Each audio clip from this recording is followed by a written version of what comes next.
asked or provided, we'll put on there. If we're unable to answer today, then we'll certainly research and find out those answers for you and get those posted as well. So we just ask that everybody try to keep the questions to the end. It's probably only about a 10 or 15-minute presentation. As well, we're going to try and keep it to the hour. So if we can do about 10 or 15 minutes of a presentation, leave the remainder for questions. We have a little extra time booked, so if we have to go over, we will, but we're going to try and target that 60-minute to get it in here. So Chris, we just go to the next page there. So pretty simple tonight. We're going to do some project staff introductions. We have some people representing our consultants here. We'll announce the contractor here as well. And then, like I said, I'll be handing over to Chris for some background information and details with respect to the project. And then we'll open it up for questions. Next. So like I said, the project offer is Chris Longos from Sturgeon County. He's been doing a few projects now with us. So he's got this is one of several that he has for the 2020 season. I don't believe Glenn is here right now with Wood, but Wood is our consultant for this project. But we do have Nolan DeFabrio online as well, so he is here to take some questions. Plains Construction is our contractor. I do not believe we have anybody here today from the contractor, but again, if there's any specific questions, we can work through our consultant to get those answers as well. So with that, I will pass the presentation over to Chris to carry on with the rest of the details. Chris. Thank you very much. Good evening, everybody. Hopefully everybody's had a good day. I'm just going to continue on with what left off by Glenn. And like you said, it's not going to be too long. Probably the remainder of the hour will be for questions. And be sure to speak up if you have anything. All right. So the program overview, I'm not going to go through all the points. Just maybe if everybody could have a read through this, I can give you a little bit of direction as you're going through, but I'll give you a few minutes. These local roads are typically 8-meter wide surface, designated to accommodate local traffic, typically less than 200 vehicles per day, primarily serving rural, residential, agricultural, industry, but some roads are greater than 200 vehicles per day. So one of the reasons why we are doing the Local Roads Reconstruction Program, and specifically 570, is these roads were not originally constructed to meet design standards and requirements of today. Some roads are without proper widths, cross-sections, design speed, site stopping distances, inadequate drainage in areas, and poor material within the subgrade.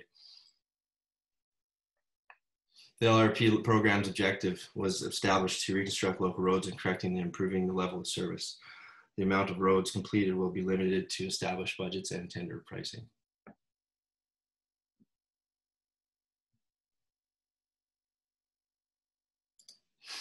Township Road 570 selective grading includes the following activities.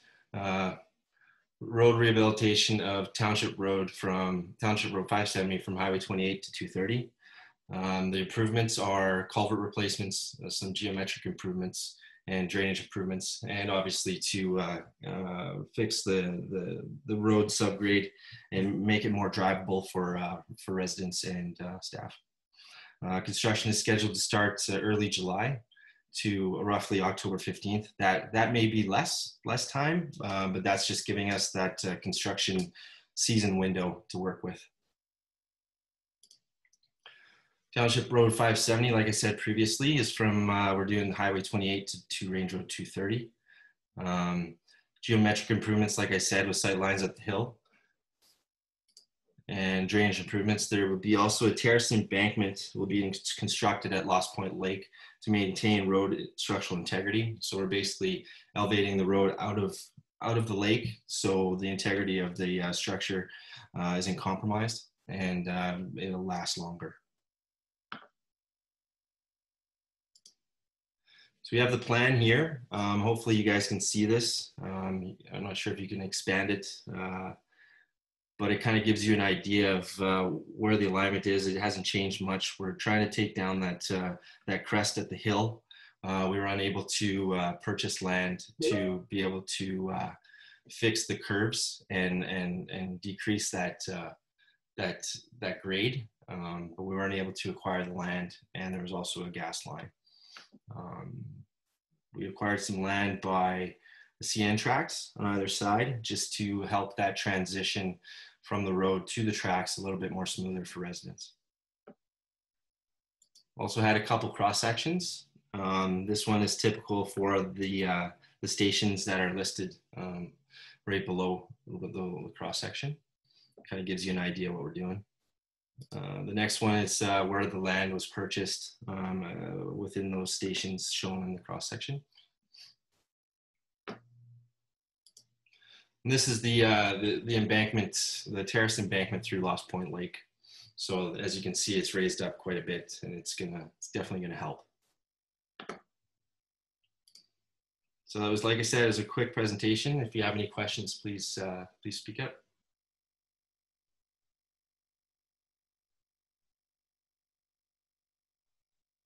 Make sure your mic is unmuted if you do need to talk. Hi, I've got a question. It's Councillor Ty. Hi. Hello. Hi, just question one. I ran into the contractor a couple of weeks ago, coincidentally by my place north of Bonaccord and they were looking for fill at the time. Has all the fill been resolved?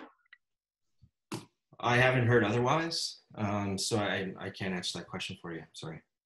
Okay, and my other question is, given it could be running into October and that, what is the communication plan for the fall harvest and the egg producers in the area? That's it.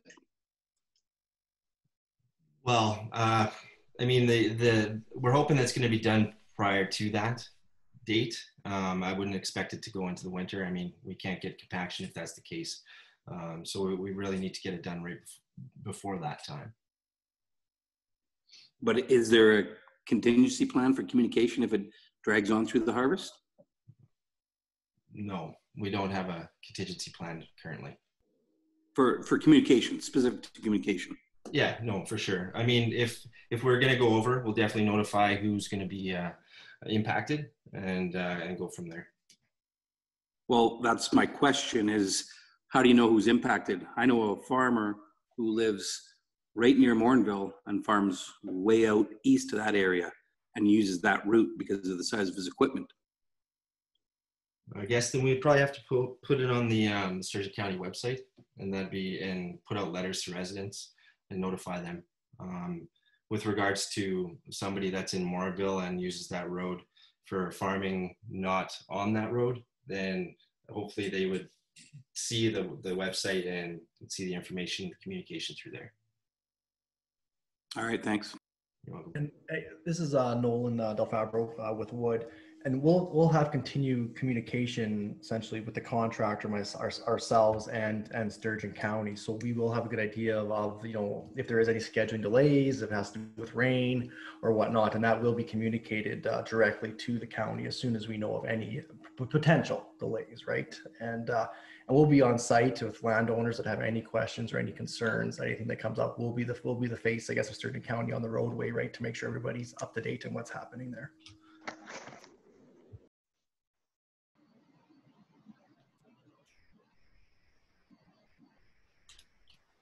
I know Vic Fry is on the line here. I know he's worried about the access to the church there, and I'm hoping that we're going to keep access to that open throughout construction.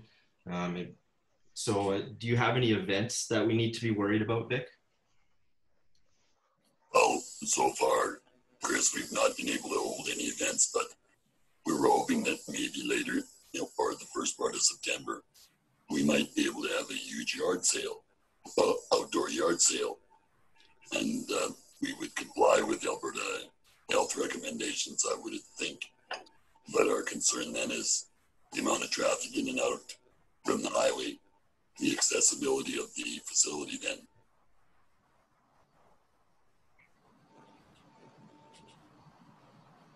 Okay, Nolan, do you have any added information that we can give Vic on this? Chris sent me dates of the proposed dates of events, and obviously that's changed due to COVID. But those dates have been informed. We have informed the contractor of those dates. One thing the contractor does have to do, he does have to keep one lane of traffic open at all times along that roadway, and to ensure that traffic can come and go from the project site. So obviously we will be in close contact with the church, and those dates that, that there is an event going on, we'll make sure, okay, are all the approaches available? Maybe we need to hold off on a portion of it to make sure, okay, that we don't disrupt that part by the church at that time. So there's a lot of things we can do to coordinate with the contractor and the church in regards to access to the property. But I don't foresee it being any problem. Thank you. Hello, this is Brian here. I was wondering if there's anything that we're doing here to control the speed on this road. Well, as part of the drawings, we're reducing the speed limit, because right now gravel roads in the county are at 80 kilometers an hour. 570 through Coronado is 50. And there was no speed sign to say that 50 continues right to 28, but we're going to have a speed sign that shows that now. So other than putting up speed signs, I'm not sure what else we can do to reduce speed on the road. I guess we could always install huge speed bumps there to slow the traffic down. Because sometimes there are some people there, especially some of the people who work in construction and the plants and shift work and stuff like this. They think this road is a racetrack. Yeah, I've heard that before. We'll have to look into this a little bit further with regards to some sort of speed control along there. I'm sorry, I can't give you an answer right now. If I may interject, it's Marinaccio here.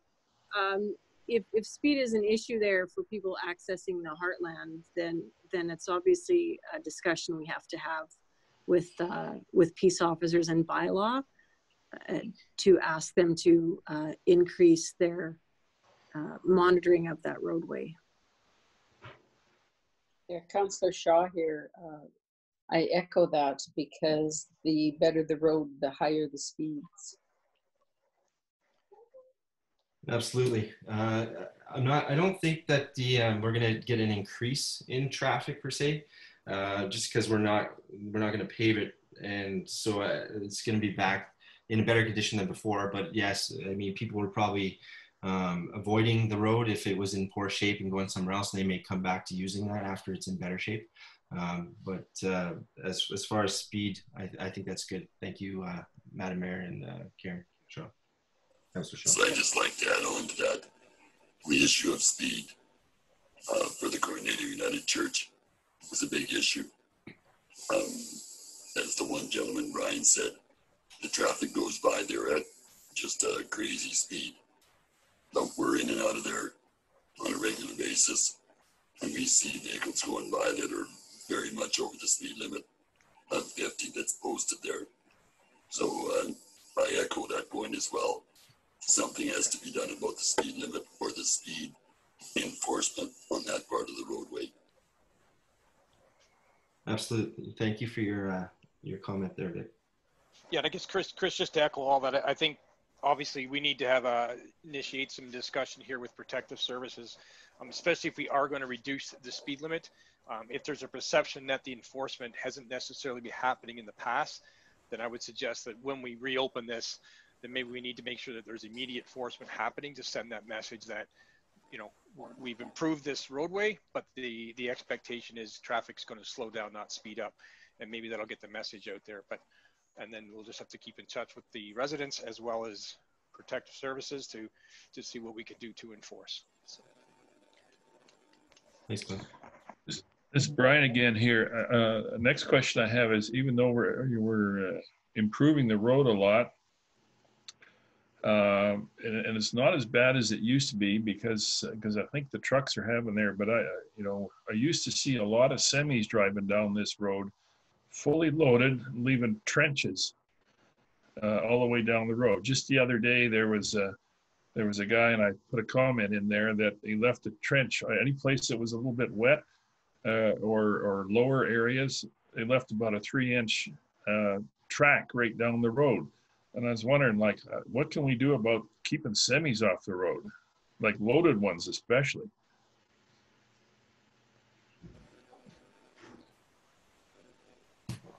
I don't know, Glenn, or do you have anything to say with regards to that?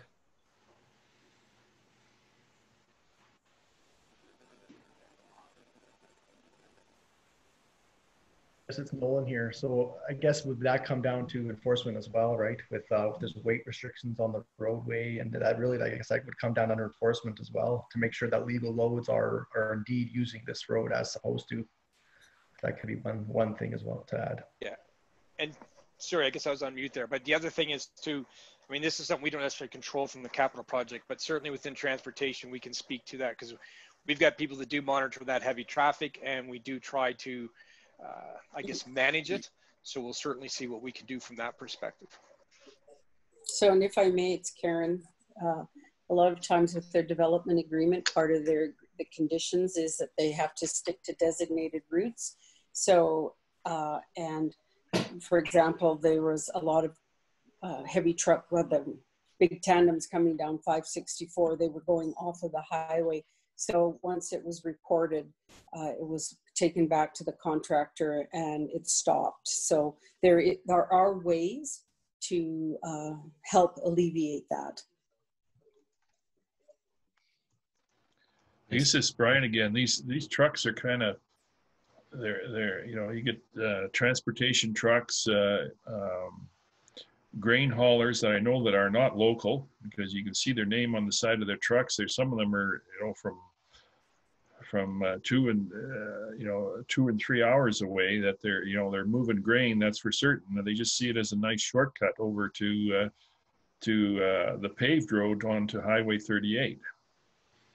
You know, they're saving 8 miles, I guess.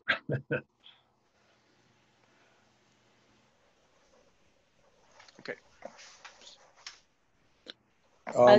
Just sorry, it's Marinaccio again. I'm submitting a council request that this work be monitored and that the weight be monitored when the local road improvements are complete.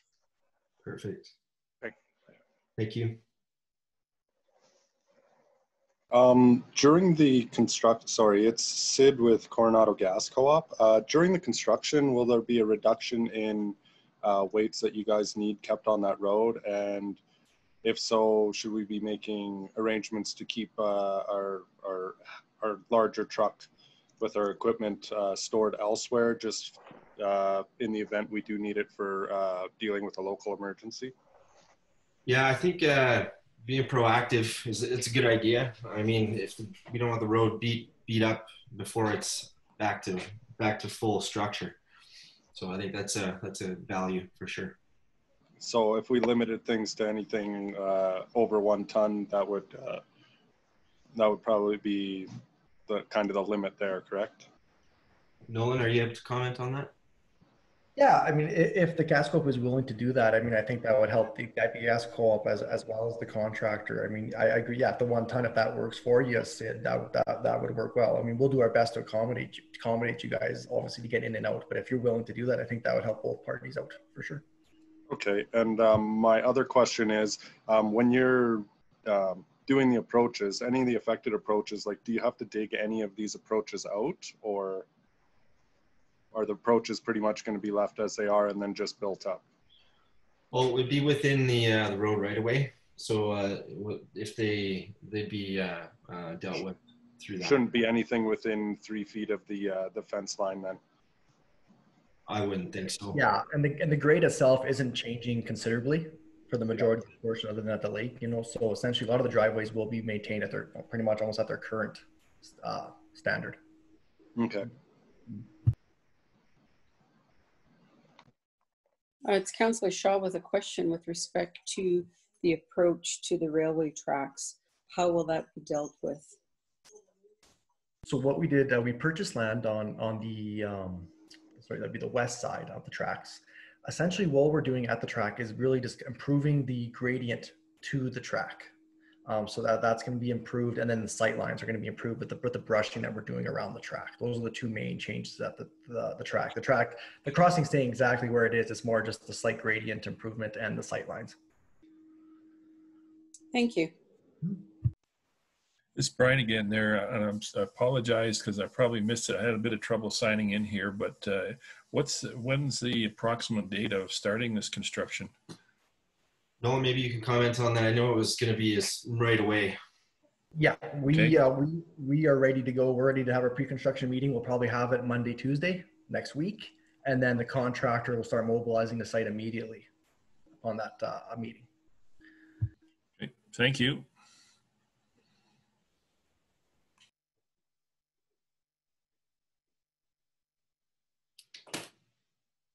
Great. Is there any more questions, comments?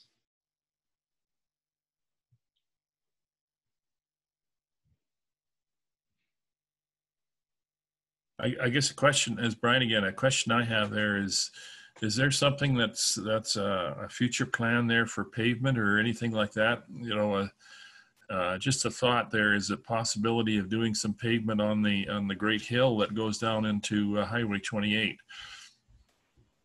That road gets pretty chewed up sometimes there, just from people, you know, driving up the hill there, and it gets really ridgeboardy sometimes. I'm unable to comment on that. I'm not sure if Glenn or Councillor Shaw can make a comment.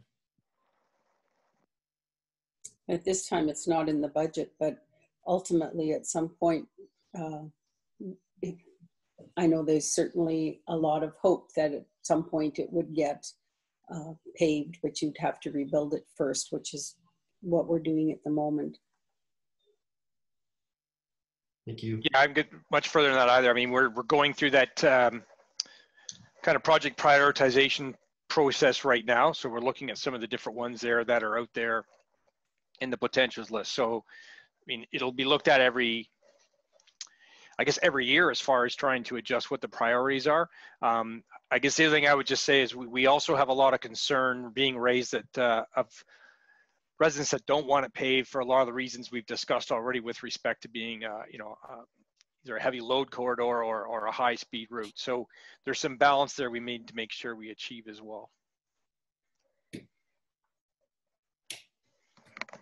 Yes, it's Marinacci here again. I can pretty much guarantee if it's paved, you're going to probably see a doubling of traffic and a sharp increase in speed as well. So it is a consideration. Absolutely. And the Councillor Shaw again, I get a mixed feedback. 50% want it paved, 50% realize that their quality of life will diminish with the pavement because it brings increased traffic, increased speed. So it's not something that's a decision that will be taken lightly, and all facets will be considered. And this is Nolan Wood. Just to add further, in order to achieve a pavement standard as well, it would require quite a bit, not quite a bit, but it require land acquisition from every parcel along that roadway. So that's another factor as well, if people are willing to sell their land in order to get a paved road. And from my understanding, from most of the residents, they just want a good quality road to drive on. So I'm looking forward to the improvement. As it's been mentioned, this road has already improved, but it has some ways to go yet, and I look forward to that. Thank you, Councillor Shaw.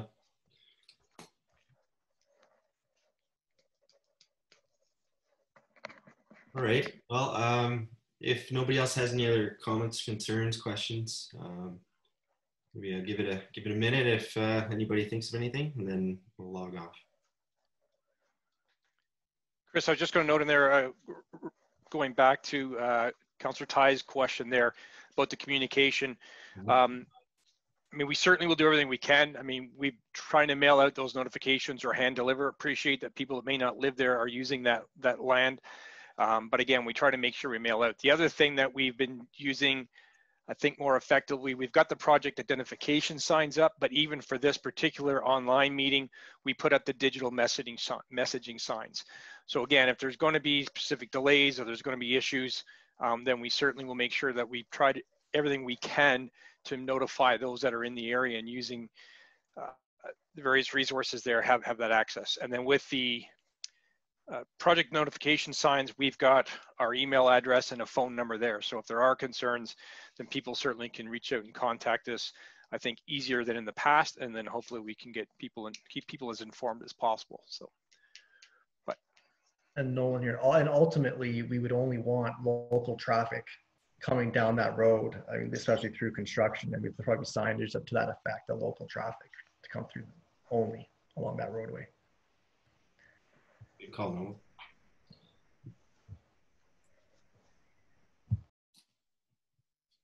All right. Well, I guess we wrap things up here. Again, thank you everybody for your comments and questions and concerns and attending this this virtual open house or info session. It's kind of new for us. This is the first one we've done, so hopefully it went over well with everybody and everybody was able to log in and the details to get to this meeting were clear. So again, I appreciate the attendance and everybody have a good night.